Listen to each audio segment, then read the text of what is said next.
I'm Valerie Thomas. I'm a professor in industrial and systems engineering. I also have a part-time appointment in the School of Public Policy. I'm the Anderson Professor of Natural Systems. I work on sustainability, and sustainability generally means looking at the resources that people need and use, like energy, water, food, and how we will continue to have those into future generations. Sustainable communities puts the people in that more. With communities, then we're thinking about also jobs, how people actually think about it, and looking more to what their ideas might be. One of the ways that industrial engineering supports sustainable communities is work on supply chains.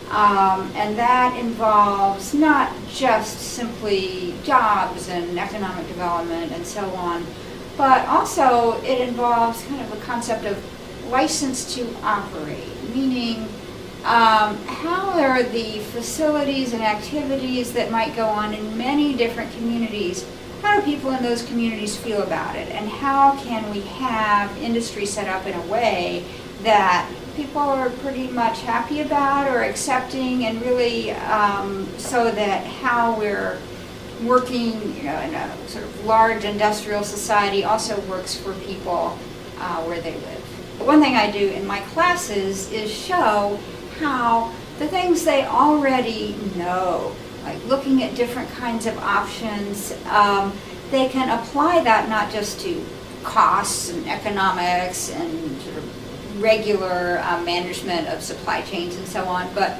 to environmental and social variables as well in a really kind of straightforward and natural way. Some of the projects that people have done, they've looked at Georgia Tech operations, and one of the popular topics they looked at is just transportation on campus.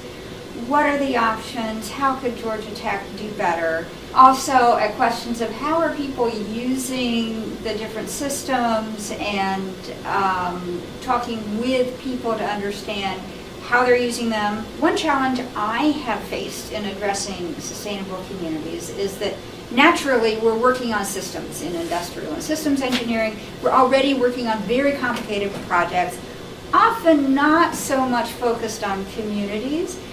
And so my reaction has sometimes been, well, I cannot possibly take on another whole dimension of systems.